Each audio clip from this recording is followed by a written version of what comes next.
हमारे air force retired officer Goyal साहब जी थे, सजन रे झूठ मत बोलो वाले ग्रुप में।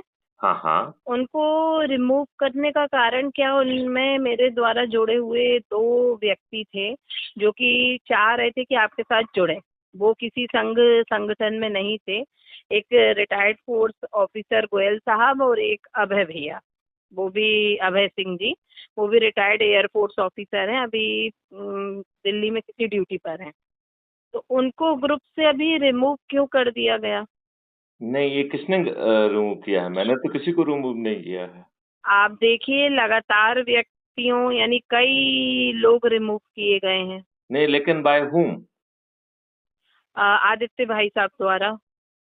तो इसका जवाब आप आदित्य भाई साहब से पूछिए ना।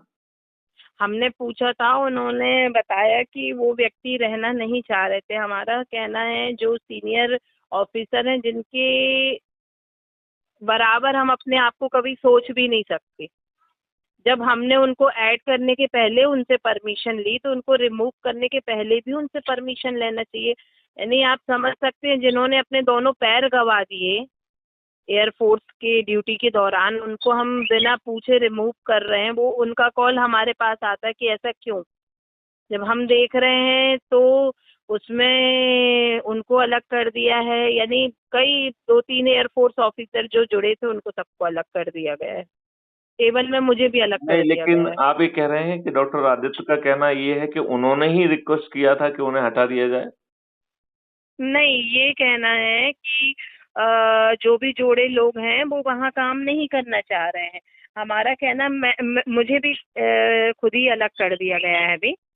तो मेरा कहना ये है, जब हम जोड़ने के पहले उनसे पूछते हैं, चाहे वो कोई भी हो, तो रिमूव करने के पहले भी हमको पूछना चाहिए कि भाई हम देखिए, उनको रिमूव कर रहे हैं। मेरा इसमें दूसरा मानना है। मेरा ये जी मानना है कि जो अपने से जुड़े लोग हैं, उनके बारे में हमारा प्रिजम्पशन होना चाहिए कि उन्हें अच्छा भारत चाहिए। तो जी हमें अपने के जो लोग हैं, उनको हमें जोड़ने के पहले बिना पूछे जोड़ना चाहिए। क्यों बिना जी पूछे जोड़ना चाहिए? क्योंकि यदि उन्हें अच्छा भारत का संकल्प अच्छा नहीं लगेगा तो वो खुद खुद हट जाएंगे। जी क्योंकि पूछने पे फिर आदमी को तो कुछ मालूम नहीं है, तो वो हाँ और ना कहने की स्थिति में रहता नहीं है। जी बात समझ रहे हैं कि नहीं समझ रहे हैं? तो जी मेरा ये जोड़ना और उसमें ज्यादा मायना नहीं रखता है, और मैं बहुत स्पष्ट रूप से इस बात को सोचता हूँ कि दीप शिखा जी, जो जी व्यक्ति अच्छे भारत का संकल्प ले सकता है, मैथिली शरण गुप्त के लिए तो एक ही क्वालिफिकेशन पर्याप्त है कि उसे अच्छे भारत का संकल्प लेने की वो सोच रखता है। जी जी मुझे इस बात से भी लेना देना नहीं है कि वो सज्जन है या दुर्जन है, वो किसी पार्टी का अंधभक्त है। मतलब क्या वो जो है किसी पार्टी की दरियां बिछाने में, उसकी कुर्सियां लगाने में उसे आनंद आता है, ये जी सब चीजें बिल्कुल महत्वपूर्ण नहीं है। जी उसका सज्जन और दुर्जन होना भी महत्वपूर्ण नहीं है। जी यदि आज कोई व्यक्ति दुर्जन है, तो परिस्थितियों ने उसे दुर्जन बनाया है। जी जी आप इस बात को समझ रहे हैं आप? हाँ जी, मैं समझ रही हूँ। परिस्थितियों ने उन्हें बनाया है, और परिस्थितियों के दो कारण होते हैं। एक कारण जी होता है कि परिस्थितियों ने उसे घेर कर एक कोने में पहुंचा दिया है और वो दुर्जन बन गया है, ठीक है ना? जी और जी दूसरा कारण ये होता है कि उसे दुर्जन बनने में एक अपॉर्चुनिटी दिख रही है, एक अवसर दिख रहा है, लाभ दिख रहा है। जी तो उस लाभ को लेने के लिए वो जो है दुर्जन बना हुआ है। जी। राइट? अच्छा जितने भी। आदरणीय, मैं इसमें ये पूछना चाहती हूँ, जी। आप अच्छे भारत के स्वप्न में क्या सिर्फ सनातनी भाई बहनों को लेके चल रहे हैं, कि और सभी देख देख कास्ट जिनको हम लोग बेधर्मी बोलते हैं, सभी इंक्लूड हैं इसमें? देखिए, मेरा ये कहना है कि जी बेधर्मी, गैरधर्मी, इन सब चीजों को हमें मूर्ख बना के उपयोग करने के लिए हम लोगों को एक मोहरा बना लिया गया है। जी जो लोग हमें मोहरा बना रहे हैं, जी उन्होंने उन 55 कानून को यथावत रखा है जो वोट के लिए कुछ दुष्टों ने बनाए थे, और वो भी संविधान की भावना के, संविधान के फंडामेंटल राइट के विरुद्ध बनाए थे। जी तो मेरा बड़ा सिंपल मानना है कि आज की डेट में आप किसी को देश से बाहर निकालने की स्थिति में तो है नहीं कि हैं। यदि हमारे देश मेरी पर मेरी कोई मेरी बात को ध्यान से सुनिए। तो जी मेरा इसमें मानना ये है कि यदि कोई भी हो, अच्छे भारत का संकल्प लेके अच्छे भारत को बनाने में योगदान करता है, और उसे ये मालूम है कि ये जो दुष्टापूर्वक भेदभाव किए गए हैं, ये सभी कानून तो रिपील होने वाले हैं। जी तो जो आज की परिस्थिति बेधर्मी और मकारी बदमाशी और जहां पे काफिर कह रहा है, इस तरीके की व्यवस्था, इस तरीके का सेंटेंस जो है हमारे जी संविधान की भावना के विपरीत है। तो जी इस तरीके के सेंटेंस बोलना, इस तरीके की बातों को धर्म में कहना, ये जी अपने आप में असंवैधानिक है। जी तो हमारा सोचना है कि हम इस डिबेट में ना जाएं। अभी हम केवल इसी डिबेट में जाएं कि जो अच्छे भारत का संकल्प ले रहा है, भारत का नागरिक है, वो हमें ग्राह्य है। नंबर जी एक। जी आगे चल के सभी नागरिक बराबर हो जाएंगे, चाहे वो किसी जाति के हों, चाहे धर्म के हों, चाहे उसके हों। अभी जी प्रॉब्लम ये है कि इन दुष्ट राजनेताओं ने अपने वोट के लाभ के लिए हम उनको जो है सुपीरियर नागरिक बना दिया है। उनके जी फेवर में 55 कानून बना दिए हैं। जी उनके फेवर में वक्फ बोर्ड एक्ट बना दिया है। जी उनके फेवर में वर्शिप प्लेसेस एक्ट बना दिया है। जी तो इन सब चीजों पे तो कोई काम नहीं कर रहा है, और हम लोग जो है ना इसमें फालतू की बातों में फंस गए हैं। तो जी हमें अच्छा भारत चाहिए, सतयुगी भारत चाहिए। और सनातन की चिंता मत करिए, सनातन तो धर्म है, एक जीने का तरीका है। एक सनातन का मतलब है जो हमेशा सत्य हो, राइट। जी तो उस सत्य की चिंता अपन ना पालें, वो तो सत्य सत्य ही रहने वाला है। जी अपन केवल इस बात की चिंता पालें कि क्या हम जो है अच्छा भारत बना सकते हैं। और अच्छे भारत की परिभाषा क्या है? अच्छे भारत की जी परिभाषा है जहां सभी जाति के, सभी धर्म के, सभी संप्रदाय के लोग बराबर हैं। जी जो भी नियम, कानून, व्यवस्था इसके विपरीत है, उस सबको रिपील कर दिया जाएगा। जी यदि किसी धर्म में इससे हटके बात लिखी हुई है, तो धर्म का वो हिस्सा या पंथ का वो हिस्सा असंवैधानिक मान के उसे रिपील किया जाएगा। उसका उच्चारण करना, उसका कहना एक जी कानूनी अपराध होगा। जी उसको जेल भेज दिया जाएगा। जी आज अपने ही देश में जो है ना, किसी को काफिर कहना ये असंवैधानिक है। इसके विरुद्ध कानून बनना चाहिए। जी कानून देखो आदरणीय मेरी बुरा बात नहीं देखिए, मानिएगा। आप जो है वो आज के कानून की बात मत करिए। ये जी हमारे नए अच्छे भारत के कानून की बात कर रहे हैं, जहां बटन दबाने जी पे एफआईआर दर्ज होगी, जहां 15 दिन में अकाट साक्ष्यों के साथ 21 टेक्नोलॉजी का यूज कर कर उन साक्ष्यों का संग्रह संभव संभव हो सकेगा जो आज की पुलिस सोच भी नहीं सकती है। जी जिसमें वीडियो बेस्ड ट्रायल सिस्टम के माध्यम से बिना कोर्ट जाए अधिकतम 30 दिन में न्याय मिल जाएगा, जो आज कोई जी सोच भी नहीं सकता है। तो तो इसमें सर दीप बहुत दीप टाइम लगेगा। दीप नहीं, बिल्कुल टाइम नहीं लगना है। जी ये बिल्कुल टाइम नहीं लगना है। आप यदि अच्छे भारत के संकल्प को रोज दोहराने लगें, जो इतनी हम जी फालतू की जो है ना रोज चर्चा कर रहे हैं, इसमें इसके बजाय हम अच्छे भारत का संकल्प लेने का यदि 10 लोगों को संकल्प दिला के और वो संकल्प को 9 दिन तक पूरा करते हैं, तो 9 दिन में हम 100 करोड़ हो जाएंगे। 9 दिन में जी चमत्कार हो जाएगा। हम आज के राजनेताओं को विवश कर पाएंगे, नहीं तो पराजित कर पाएंगे। जी 10 into 10 into 10 into 10 it becomes 100 crore. और ये तो जी 10 की बात कह रहे हैं। आज तो हम जो है उस जमाने में है, यदि ज्यूम करिए मैथिली शरण गुप्त का वीडियो सभी के पास पहुंच जाए और सभी एक दिन में जुड़ जाएं, तो एक दिन में संभव है। ये बात समझ रहे हैं ना? जी अच्छा भारत हर जी किसी को क्यों नहीं चाहिए? ऐसा भारत जिसमें 5 मौलिक अधिकार और 21 महालक्ष्यों की पूर्ति हो रही है, जहां पर जी आपको टैक्स नहीं देना पड़ रहा है, जहां पर जो है आपको एक शैडो कल वृक्ष अकाउंट मिल रहा है, जब धन की आवश्यकता होगी तो अपने आप मिल जाएगा, और वो आपको सक्षम बनाकर आपको धन पैदा करने योग्य भी बनाएगा। और जब आप जी धन कमाएंगे तो अपने आप जो है ना कल वृक्ष अकाउंट का पट जाएगा। लिहाजा भारत में किसी को कर्ज लेने की जरूरत नहीं होगी। जहां पे बटन दबाने पर एक वेल ट्रेन्ड वॉलंटियर आपके घर पहुंचकर एफआईआर दर्ज करेगा। जी जहां 21 टेक्नोलॉजी से सुसज्जित चित्रगुप्त, डिजिटल चित्रगुप्त ऐसे साक्ष्यों जी का अधिकतम 15 दिन में संग्रहण कर पाएगा और उसे हैश वैल्यू से लॉक कर पाएगा, जो आज की पुलिस सोचने की हिम्मत नहीं रखती है। आज आपको पुलिस एक एक पर प्रशासन तो खुद ही बिका हुआ है आदरणीय। आप उसकी बातें देखिए। जी आज जो है वो घोर अंधेरा है। जी हम सब मूर्ख लोग अंधेरे से लड़ने की बातें कर रहे हैं, अंधेरे का ये करेंगे, हम आंदोलन करेंगे। अंधेरे से दीप शिखा जी लड़ा नहीं जाता है, जी अंधेरे में दीपक जलाया जाता है। ये अच्छे भारत का संकल्प और हर रविवार को दोहराना एक इतना साधारण सा दीपक है जो चमत्कार कर सकता है। जी अच्छा, दूसरी बात है, ये दीपक आपसे ले क्या रहा है? आपसे कुछ ले रहा है क्या? कुछ नहीं दे रहा। आपको केवल अपने से जुड़े लोगों को, वो ये भी नहीं कह रहा है कि आप अनजान लोगों के पास जाइए।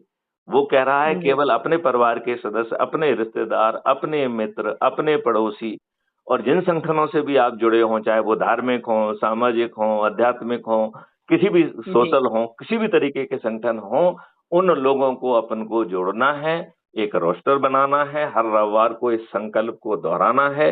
इस संकल्प को जितना जितना हम दोहराएंगे उतनी इसकी शक्ति बढ़ेगी। जी। और अच्छा, ये एक सवाल मेरा अभी ये अभी है अभी आदरणीय। अभी मुझे जवाब पूरा कर लेने दीजिए। इस जी संकल्प शक्ति से यदि आपको महापरिवर्तित भारत इसलिए मिल जाएगा क्योंकि आप 100 करोड़ हो जाएंगे। इस संकल्प शक्ति से यदि अपने आप गांव का सरपंच, मोहल्ले का पार्षद, शहर का मेयर, जिले का जिला पंचायत अध्यक्ष, प्रांत जी का मुख्यमंत्री, उप मुख्यमंत्री, राज्य सरकार के मंत्री, विधायक और देश स्तर पर प्रधानमंत्री, उप प्रधानमंत्री, केंद्रीय सरकार के मंत्री और सांसद, यदि सभी इस व्यवस्था में अपने लोगों को जोड़कर मेरिट लिस्ट के आधार पर जो है ना बनेंगे, तो ये जो आज की दुष्ट राजनीतिक व्यवस्था है वो अपने आप विलोपित हो जाएगी। क्योंकि जी आज की राजनीतिक व्यवस्था भी उसी धुत अंधकार को प्रदर्शित करती है। इनमें से कोई भी राजनीतिक पार्टी आपको अच्छा भारत देने की ना सोच ना चिंतन नहीं रखती है, जी। Including Bhajpa, including RSS. Bhajpa ने तो बहुत प्रयास किया है आदरणीय। देखिए, मैं आपको ये बताऊं, ये सिर्फ मूर्ख जी बनाने वाली बातें हैं। मैं इसलिए कह रहा हूं, मैं तथ्यों के आधार पे जी कहूं, मैं एक आईपीएस ऑफिसर हूं, अंदर से जी बाहर से इनके सबके कृत्यों को जानता हूं। आप जी ये बताइए, जो आर्टिकल 370 हटाया है, इस जी आर्टिकल की टाइटल में लिखा हुआ है कि यह अस्थायी क्लॉज है। जी इसी आर्टिकल में उसको हटाने की व्यवस्था दी गई है। जी हटाने की व्यवस्था में सिर्फ दो ही काम करना थे कि कंस्टिट्यूएंट असेंबली को कंसल्ट करना था और जी इसके बाद जो है एक कैबिनेट में प्रस्ताव पारित करके प्रेसिडेंट को भेजकर उसे नोटिफिकेशन कराना था। अब यदि जी कंस्टिट्यूएंट असेंबली एग्जिस्टेंस में नहीं रही तो ये शर्त अपने आप में शून्य हो जाती है कि नहीं हो जाती है? हो जाती है। तो फिर अब एक ही कार्रवाई रह गई कि प्रेसिडेंट को उसे नोटिफाई करना था। तो जी प्रेसिडेंट नोटिफाई तब करता है जब कैबिनेट किसी मसौदे को पास कर सकती थी है कर देती है। जी तो ये बात जो है 13 दिन की अटल बिहारी वाजपेयी की सरकार भी कर सकती थी, हम्म तो नहीं किया। अब इसके बाद जी जो है ना जनवरी 2019 में माननीय नरेंद्र मोदी जी ने किया, तो उन्होंने कितना ड्रामा किया कि साहब जो है ना पहले वहां गवर्नर रूल लगाया, फिर कहा विधानसभा जो है ना वो पार्लियामेंट है और फिर कहा पार्लियामेंट ही कंस्टिट्यूएंट असेंबली है। इसकी जगह हम शुद्ध भाषा में कहते कि कंस्टिट्यूएंट असेंबली का एग्जिस्टेंस नहीं रहा है, लिहाजा ये शर्त अपने आप में निर्मूल हो जाती है। जी। इतनी छोटी सी बात कह के हम कितनी आसानी से सर वो सहज, जितना सहज आप समझ रहे इतना हैं उतना सहज सहज क्यों है नहीं? नहीं। आप मुझे ये बताइए, इतना सहज क्यों नहीं है, मैं आपसे पूछता हूँ। क्योंकि इस समय जो हिंदू मुसलमान अरे आप अपना हिंदू अपना मुसलमान को छोड़ दीजिए, करने के लिए देखिए एक्टिव है इसमें ना, ये हिंदू उनको ये मुसलमान ये लग रहा सब था कि वो सुरक्षित नहीं है, वो एक अल्पसंख्यक है। नहीं नहीं, तो असुरक्षित क्यों नहीं है? क्योंकि आपने घटिया व्यवस्था बनाई है।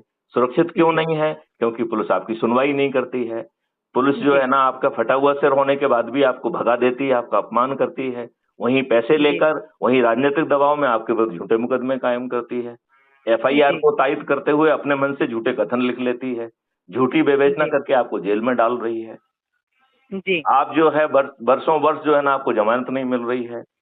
जी लोग बाग जो है ना बिना किसी ऑफेंस के या छोटे मोटे ऑफेंस में जेल में चढ़ रहे हैं, और बाहर दुष्ट जो कि एक के बाद एक कई ऑफेंस कर रहे हैं, वो जो है ना पार्लियामेंट में जाके बैठ रहे हैं। पार्लियामेंट में इस समय 543 में से 251 46% मेंबर ऑफ पार्लियामेंट आपराधिक रिकॉर्ड के हैं। क्या कर रहे हैं ये राजनेता? इनमें से 170 तो बलात्कारी, हत्या, डकैती वाले गंभीर अपराधों के अपराधी हैं। इनमें से जी 27 तो ऐसे लोग हैं जिन्हें कोर्ट ने सजा भी दे दी है, वो अपील की जी ऑक्सीजन में पार्लियामेंट में बैठे हुए हैं। और ये तब हो रहा है जब कई बार पार्लियामेंट जो है सुप्रीम कोर्ट और इलेक्शन कमीशन ने रिक्वेस्ट किया है कि साहब नियम बना दीजिए, जब इस देश में चपरासी बनने के लिए साक्षरत होना जरूरी है तो कानून के निर्माता को साक्षरत क्यों नहीं होना चाहिए? जी क्यों नहीं बनाते हैं कानून? क्योंकि सब दुष्ट हैं। क्यों नहीं माननीय नरेंद्र मोदी जी ने इस बात को माना? क्यों 2 लाइन का नहीं बना दिया? यदि आप ये नियम बना देते तो वो व्यक्ति ना आपको कष्ट पैदा करता, ना किसी दूसरी पार्टी को, क्योंकि वो तो कहीं से खड़ा ही नहीं हो सकता था। हम्म तो हमने एक सरल उपाय किए नहीं है, और फिर हम कहते हैं कि साहब ये बहुत कठिन है। यही तो प्रॉब्लम है। सरल उपाय आप में देखिए, भी। नहीं आप ये देखिए ना, माननीय जो है नरेंद्र मोदी जी भोपाल में आते हैं, कहते हैं जी कि साहब वो अजीत पवार जो है वो तो उसने बहुत घपले किए हैं, अब वो जेल में चक्की पीसेगा। उसके 3 दिन बाद, शुद्ध 3 दिन बाद उसे महाराष्ट्र का उप मुख्यमंत्री बना दिया जाता है। जी तो ये तो कथनी करनी में फर्क है। ये तो सब शुद्ध दुष्टता चल रही है, और हम और आप इस भरोसे में हैं कि सब कुछ अच्छा रहा है, क्योंकि आपके ऊपर वही परोसा जा रहा है। जी आप जो है, हम राष्ट्र की प्राथमिकताएं क्यों नहीं मान रहे हैं? हम क्यों पब्लिक से कह रहे हैं कि भैया तुम डिसाइड करो कि हम मेक इन इंडिया है? अरे मेक इन जी इंडिया में भारत में क्या बनाना है ये तो देश को तय करना चाहिए ना पहले, कि हमारी ये प्राथमिकता है। जी तो वो तो कर नहीं रहे हैं। अब हम जी सब लोगों ने ये डायलॉग बना लिया कि मोदी जी है तो संभव है। मैं ये कह रहा हूं, मोदी इस देश के प्रधानमंत्री हैं। सब जी संविधान ने प्रधानमंत्री को केवल एक ही शक्ति दी है। जानते क्या शक्ति है वो? कि जी उसकी काउंसिल ऑफ मिनिस्टर में कौन सम्मिलित होगा, इसकी रिकमेंडेशन जो है प्राइम मिनिस्टर कर सकता है। केवल एक ही पावर प्राइम मिनिस्टर के पास है। बाकी सब जी पावर किसके पास है? काउंसिल ऑफ मिनिस्टर के पास है। जी जवाहरलाल नेहरू से लेके अब तक सब लोगों ने काउंसिल ऑफ मिनिस्टर को जो है ना एक रबर स्टैम्प बना दिया है, जबकि उसमें चर्चा जी होना चाहिए, उसमें निर्णय लिए जाना चाहिए। अब बताइए, देश की सेना जीत रही है और एक जी दुष्ट जवाहरलाल नेहरू वो पार्लियामेंट में अपने जो है ना इसमें काउंसिल ऑफ मिनिस्टर में चर्चा करने की बजाय, अपने होम मिनिस्टर सरदार पटेल से चर्चा करने की बजाय वो ऑल इंडिया रेडियो में चला जाता है और वहां घोषणा करता है युद्ध विराम की, और यूनाइटेड नेशंस में जाने की घोषणा करता है। जी मैं ये पूछ रहा हूं दीपशिखा जी, क्या हमारे संविधान ने ये शक्तियां प्राइम मिनिस्टर में दी हैं क्या? हम सब लोग ये बातें तो कर नहीं रहे हैं। मोदी है तो मुमकिन है। मोदी क्यों मुमकिन है? काउंसिल ऑफ मिनिस्टर है तो मुमकिन है। फिर काउंसिल ऑफ मिनिस्टर में कौन लोग पहुंच रहे हैं, इस पे हम जो मौन है। हम क्यों व्यक्ति की पूजा कर रहे हैं? हम लक्ष्यों की पूजा क्यों नहीं कर रहे हैं? मैथिली शरण गुप्त क्यों कह रहे हैं कि 5 मौलिक और 21 महालक्ष्यों वाला भारत चाहिए, और जो व्यक्ति यदि प्राइम मिनिस्टर की शपथ भी ले लेगा, हमने उसमें प्रक्रिया को हम बार बार समझाते हैं कि उस प्रक्रिया के कारण शपथकृत प्रधानमंत्री भी 5 मौलिक अधिकारों और 21 महालक्ष्यों के सामने बौना होगा। वो उनको जमीन पे उतारने के लिए पॉजिटिव भूमिका तो निभा सकता है, लेकिन नेगेटिव भूमिका करने की उसकी औकात नहीं होगी। अब इन सब चीजों को पे चर्चा होना चाहिए, बहस होना चाहिए। अब बिना बुद्धि के लोग खड़े हुए हैं और घंटों चर्चा कर रहे हैं, और जो है ना फिर जो है ना आप एक गंदा सा माहौल पैदा कर रहे हैं, और जमीन पे कुछ नहीं हो रहा है। जमीन पे है कि ये लोग निकल आएंगे तलवार वलवार लेके तो घर में और घुस जाएंगे। तो जमीन पे कोई तैयारी नहीं है, ना कानून की, ना इसकी, ना उसकी, ना सिस्टम बदलने की।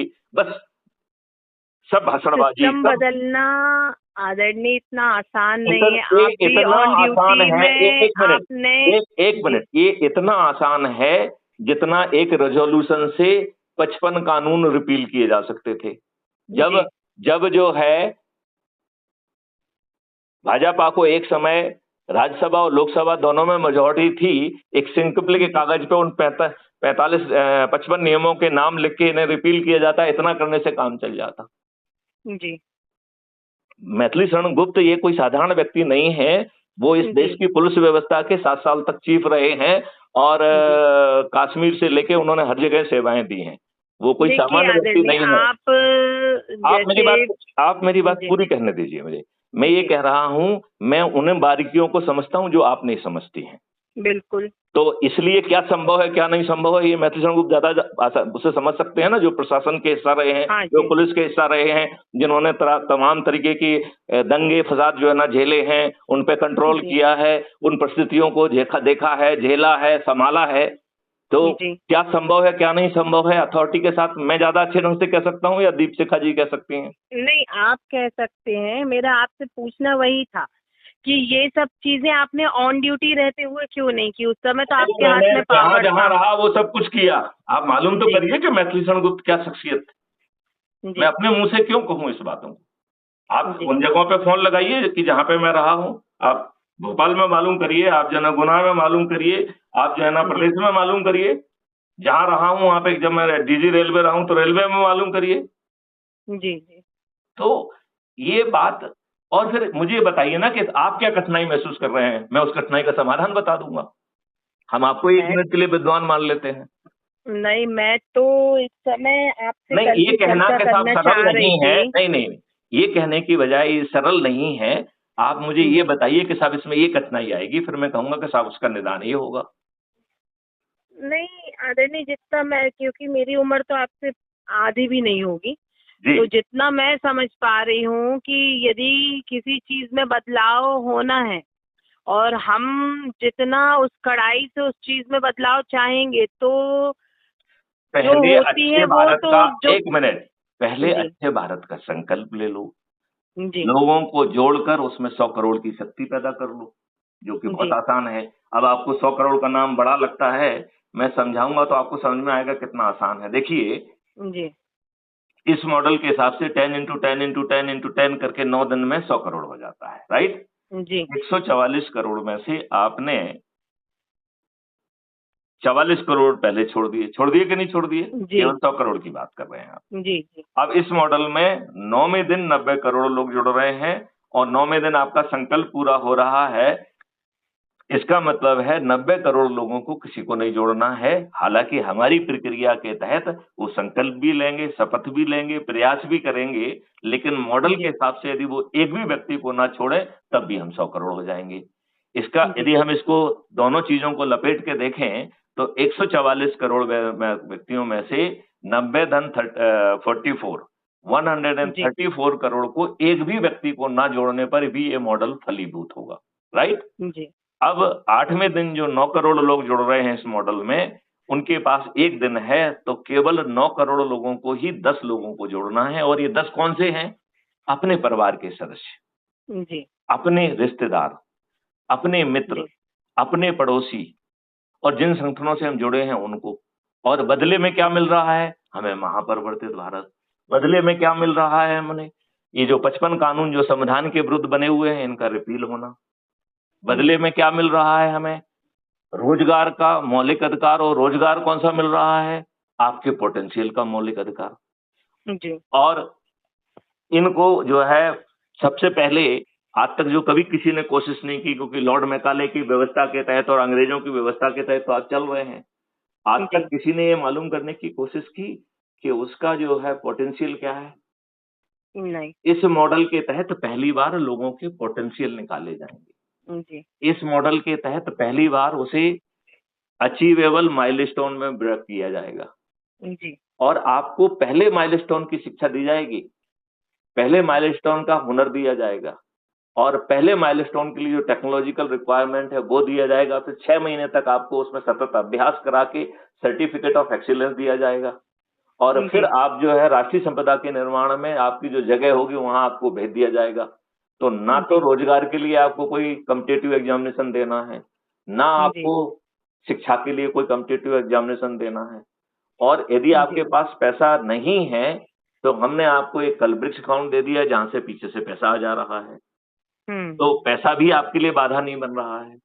जी। जो आपका पोटेंशियल नापेगा उसको भी रियल टाइम पैसे मिलेगा, जो आपको जो है शिक्षा देगा उसको भी रियल टाइम पैसा मिल रहा है, जो आपको हुनर दिला दे रहा है उसको भी रियल टाइम पैसा मिल रहा है, जो जी। आपकी टेक्नोलॉजिकल एनेबलिंग कर रहा है उसको भी रियल टाइम पैसा मिल रहा है, जो आपको सतत अभ्यास करा के सर्टिफिकेट ऑफ एक्सीलेंस दे रहा है उसे भी लगातार पैसा मिल रहा है।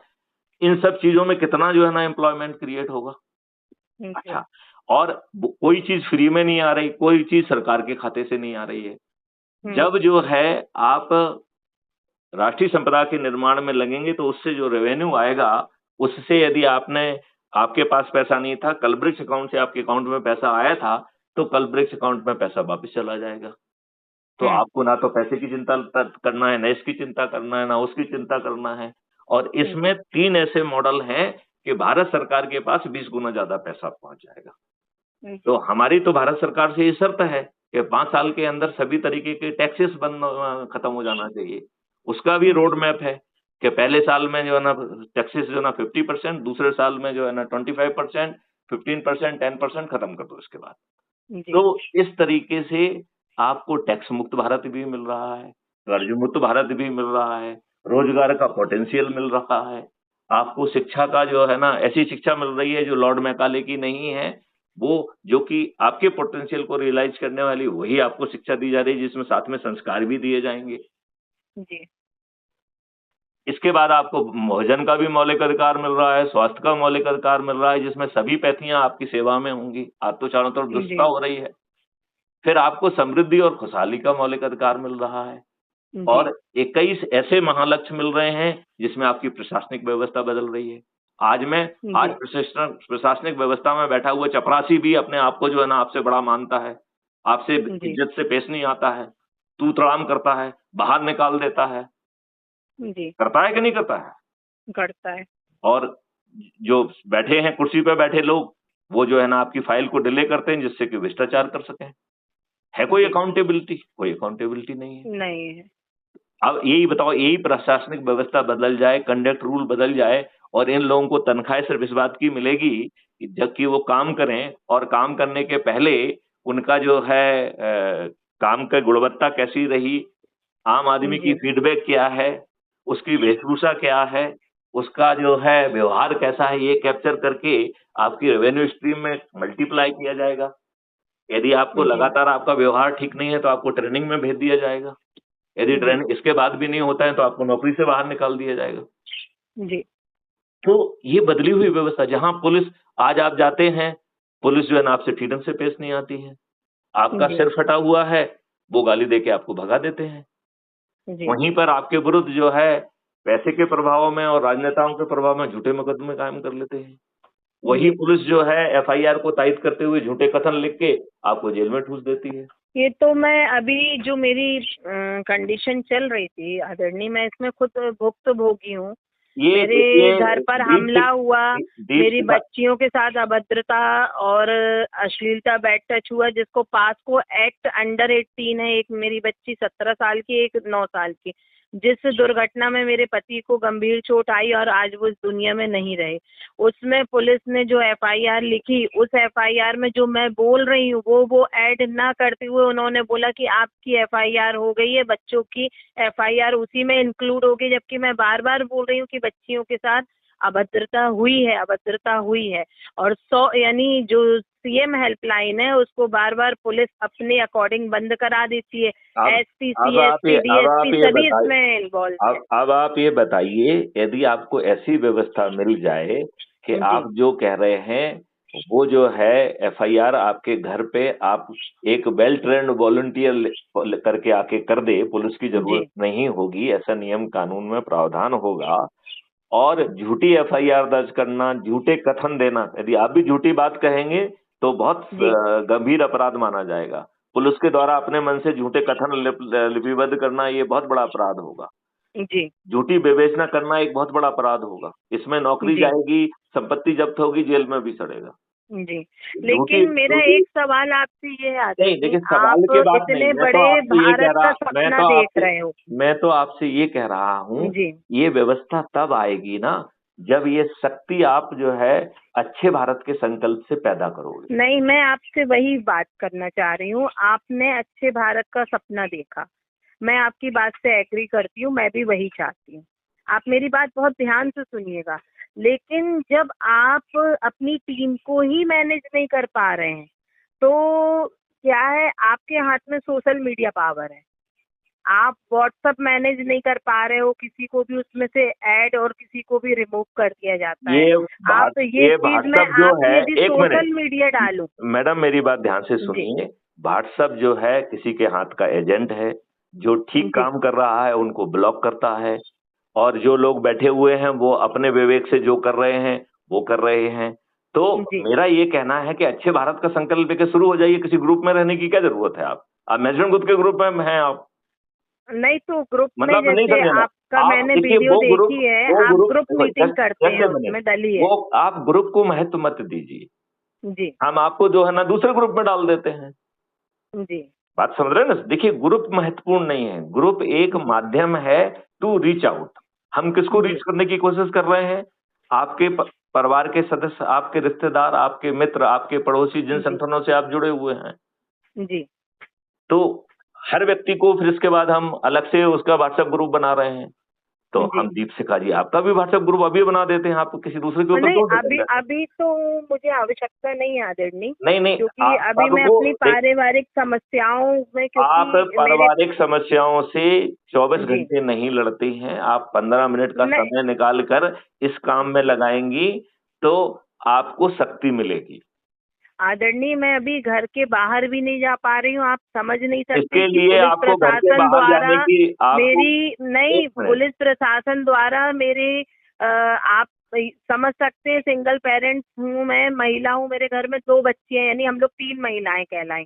हमारे घर में पुलिस ऐसे दिन दहाड़े नहीं आती है। पुलिस आएगी शाम को 7 से 9, 10 ये बीच में आती। मैं अपना घर आपको छोड़ के नहीं मालूम जा है, पाती, क्योंकि आपको मेरे ये घर पे मालूम हमला है, हो जाता है। आपको ये मालूम है कि नए कानून और सुप्रीम कोर्ट के आदेश के तहत कोई जो है ना पुलिस जो है आपको रात के समय ना तो आ सकती है ना आपको थाने ले जा सकती है। हम सब उनको समझा चुके हैं, और सिर्फ पैसा बोलता है आदरणीय, तो सिर्फ मैं पैसा यही बोलता तो है। कह रहा मेरे हूँ कि हस्बैंड पे जो जानलेवा हमला हुआ था, एक कांस्टेबल ने उस रिपोर्ट को, 2 तारीख का हमारा मेडिकल हुआ, आज तक उनको खत्म हुए 5 महीने हो गए मेडिकल का, आता ही पता नहीं है कि क्या आया क्या नहीं आया। मेरे ऊपर चाकू से हमला किया था, जिसके आज भी मेरे शरीर पे निशान है, और 5 कट लगे थे, 1-2 नहीं।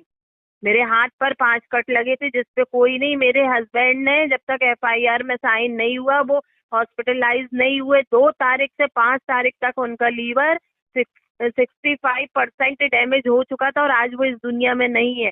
लेकिन पुलिस प्रशासन क्या कर रहा है? सिर्फ पैसा लेके एक पक्षा, तो हम पर प्रेशर डाला जाता जो है कि बात आप कह रही हैं वही बात तो मैं कह रहा हूँ।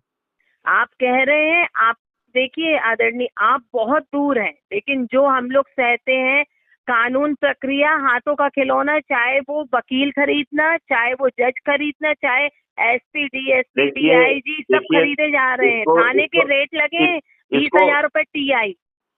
मेरी बात ध्यान से सुनिए। जी इस व्यवस्था को यदि अपन कहें कि कुत्ता है और कुत्ते ने काट खाया है, और जी यदि आपको जो है ना बेरी बेरी से बचना है तो आपको इंजेक्शन लगाना पड़ेंगे। तो जी आज का जो इलाज है वो करना सेपरेट है। उसके जी। साथ ही जो है भविष्य में कुत्ता ना काट पाए तो हम एक कुत्ते को ही जो है ना बदल दें, कुत्ते को टैम कर दें, कुत्ते को प्रशिक्षित कर दें, उसके लिए मैं आपके साथ चलने तैयार हूँ, लेकिन आप क्या इस चीज की गारंटी लेते हैं कि कल को यदि मेरी जान जाती तो मेरी 2 बच्चियों का कौन देखेगा? मुझे थाने में बैठ के, मैं आपको रिकॉर्डिंग शेयर कर सकती हूँ, TI के सामने ये बात बोली गई है कि वो कंप्लेंट वापस नहीं लेगी, जो कि जिस महिला के ऊपर 67 मामले ऑलरेडी दर्ज हैं, वो महिला बैठ के कह रही मैं गोली मार दूंगी इसको, और बके से लड़कियों की गर्दन उतार दूंगी या धंधे पे बैठा दूंगी। वो रिकॉर्डिंग मैंने TI को पेश की, वो भी इत्तेफाक से TI का मेरे पास कॉल आया तो रिटर्न कॉल लग गया आप उस उसका। रिकॉर्डिंग को जी SP के पास भेजिए। देखिए सब 154 सब SP DSP DIG सबको दी है, कोई कलेक्टर एक मिनट, तहसीलदार कोई वो नहीं हुआ। एक मिनट, इसके जी बाद इसका दूसरा चरण होता है जी 156(3) में हम यही बात कोर्ट के सामने ले जा सकते हैं। वकील बिक गया आदरणीय, मेरा वकील बिक गया 10 लाख में, क्या बोलूंगी मैं। मेरी जितनी गुंजाइश थी मैंने उतना किया। मेरे हस्बैंड की प्रॉपर्टी पे उन्होंने पावर ऑफ अटर्नी अपने पार्टनरों को दी कि मैं यदि स्वस्थ होके जितने समय में आऊंगा, यदि सेल होता है कोई प्लॉट तो बेच देना। वो पावर ऑफ अटर्नी मिसयूज होके उनकी प्रॉपर्टियां हड़प गई, उनपे फर्जी मामले डाल दिए गए कि ये फलाना ये किया ढिकाना। यानी आपको मैं ये बताऊं कि यदि मैं घर से निकलती हूँ तो 4 व्यक्ति, 4 पुरुष मेरे घर पर आ जाते हैं फालतू की बातें करने की, ये इनका घर है, ये उनने भेजा, ये उनने भेजा। आप यानी मैं जो बैठी हूँ ना, मगरमच्छ से गिरी हूँ, और सिर्फ एक पत्थर का सहारा, चट्टान कभी नहीं। कभी भी मेरी जान जा सकती है। और मुझे तो ये धमकियां दी गई हैं कि या तो मेरी एक्सीडेंटल मौत डिक्लेयर कर दी जाएगी या तो मुझे इतना प्रताड़ित कर दिया जाएगा। रात को मेरे घर में पुलिस को फोन करो तो पुलिस आके 100 नंबर खड़ी हो जाती है, ये कहते हम लोग सक्षम नहीं है, हम नहीं आएंगे। रात को मेरे घर में कोई छत से आ जाएगा, कोई कहीं से आ जाएगा। पूरी पूरी रात आदरणीय, आज 6 महीने हो रहे हैं, पूरी पूरी रात नहीं सोते हम लोग। आपका जब सुबह फोन आया था उस समय मैं सो रही थी। सुबह 8 बजे जब मेरी बच्चियां उठती तो 3 घंटे के लिए मैं सोती हूँ। ये कितनी बुरी स्थिति है। पूरा प्रशासन बिका हुआ, पूरा और फिर प्रशासन। आप कह रहे हैं कि मोदी है तो मुमकिन है। तो हम आपको वो भी बता रहे हैं, हमारे यहाँ के जो विधायक है, कैबिनेट मंत्री हैं, वो कंटिन्यू थाने में फोन करके अपडेट ले रहे हैं। उनको गलत अपडेट दी जाती है। जब हम जाते हैं तो उन लोग है ना बता देते हैं, ये देखिए आदरणीय हमने अरेस्ट किया था, गाड़ी में बैठाल के हम लोग उसको जेल पहुंचाए।